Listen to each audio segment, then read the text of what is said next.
Hey everybody, welcome back to Sound Stories with Byron Nash. I'm your host, Byron Nash. Thank you for being here.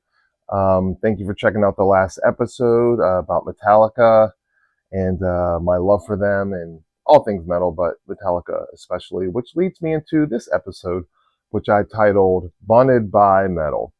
But really, it should be called Bonded by Prince as well.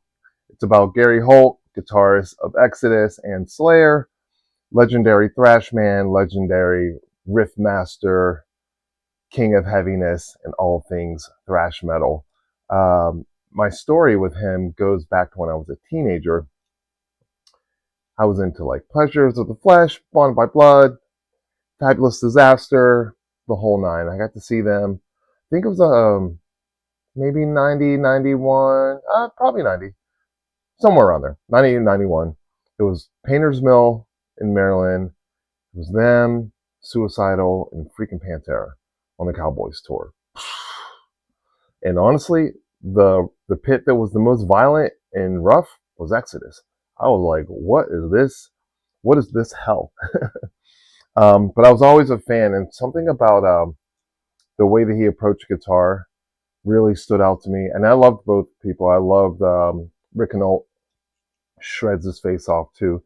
Gary had this thing that just really spoke to me that was like this unapologetic, fearless, kind of off the rails, whammy, crazy, frenetic, just chaotic mastery that I just loved, you know. So for whatever reasons, I was just really attracted to that music and the way he played guitar.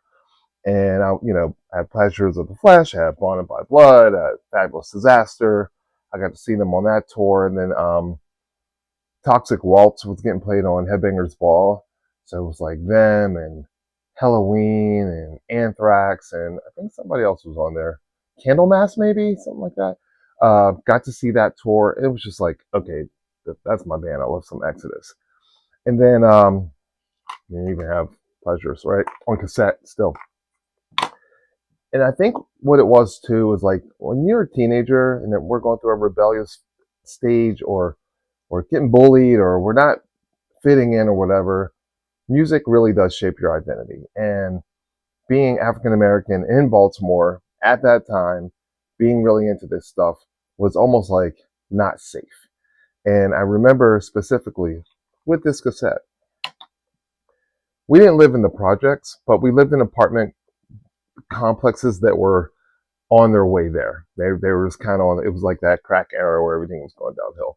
And I remember I was walking through with my boombox and I had this playing, you know, blasting and just kind of walking minding my business. There was a group of kids that were up to no good and they were like, turn that shit off.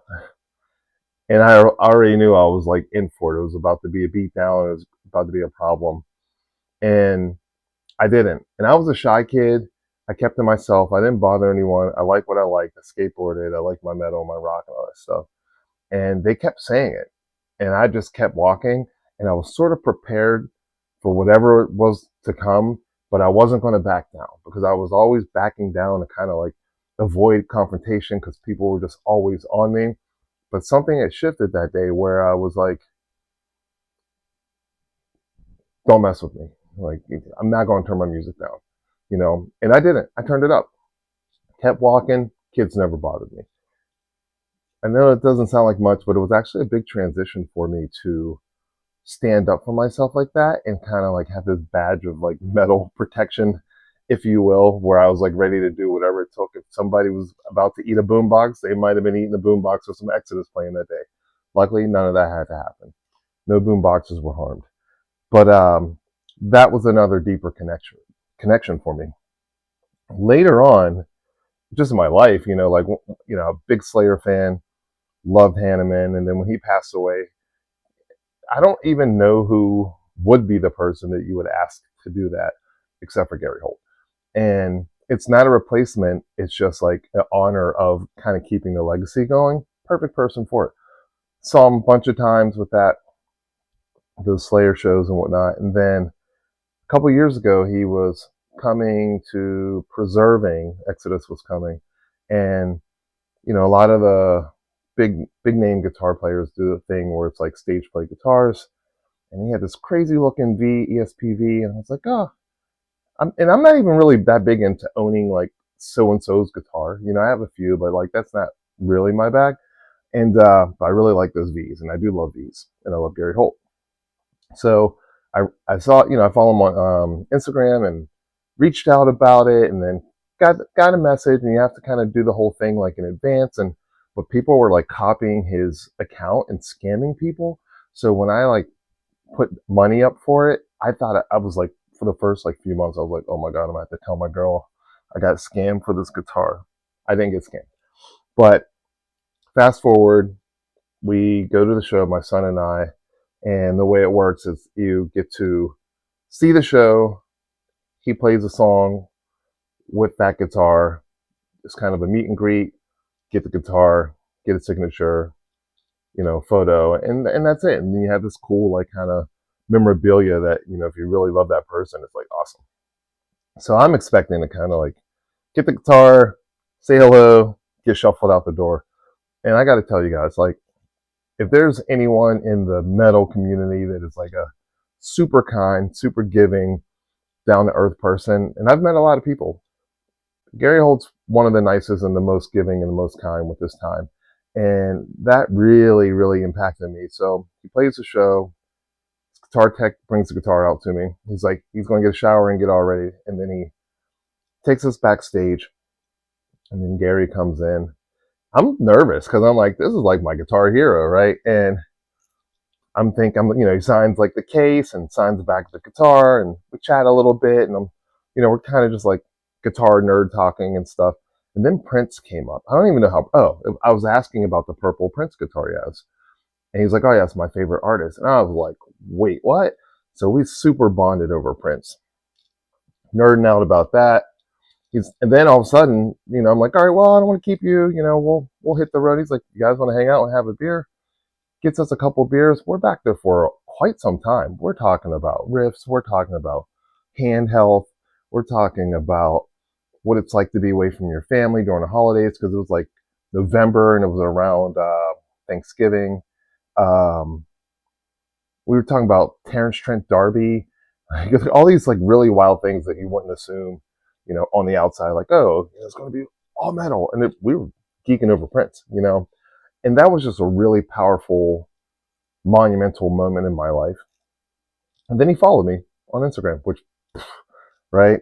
Uh, and it wasn't like this sort of overly fandom thing. It was such a deep rooted respect and like thank you for the encouragement to want to play guitar and really level up in my own space as a player, And then I posted some videos with the guitar and he shared them and stuff, and it's like we've been online cool ever since. Like, so then here's a crazy one. Then Slayer was doing a show back in September of 2025. It's like Knocked Loose, Cavalera, um, Suicidal Tendencies, and Exodus. So Gary's doing like double duty, Power Trip.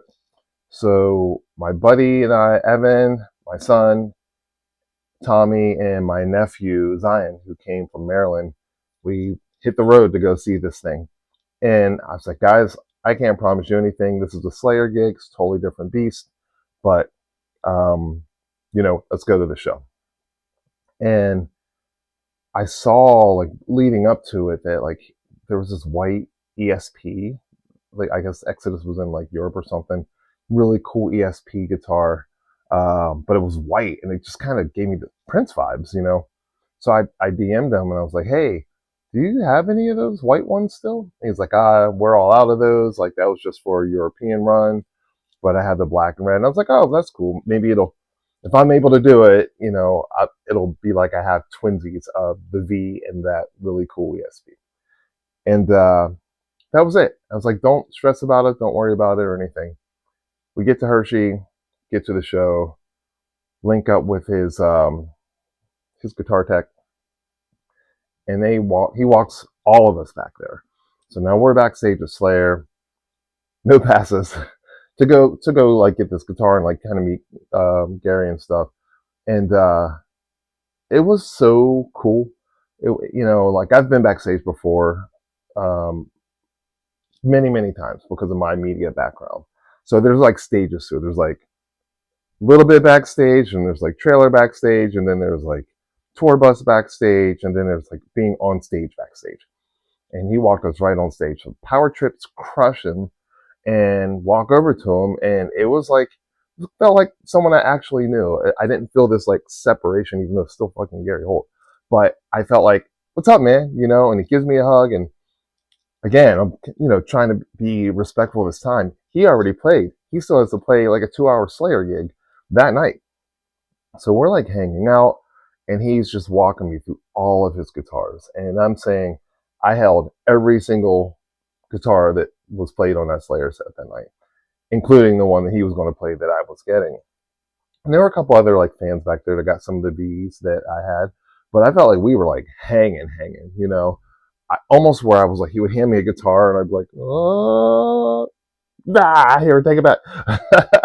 But it was a really, really memorable experience, and just something about like it kind of reinvigorated why I do this, and for me to go harder and to elevate myself and push myself more into the industry. And then I'm backstage and I'm looking around. I'm like, I know who that is. I know who that is. I know who that is.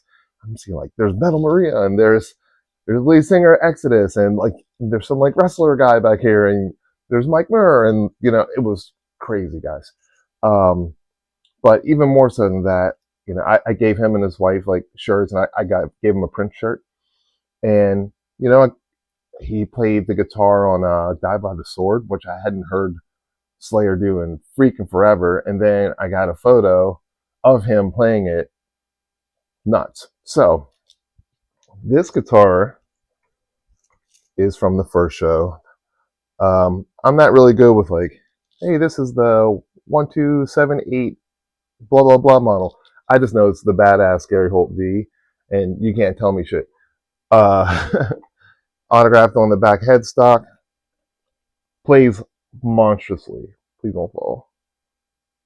And then this one, though, I found out at the show from Gary and his guitar tech that they discontinued these. They're not making them in white anymore. They're just going to be black and red like this one, which is awesome, which would have been perfectly fine.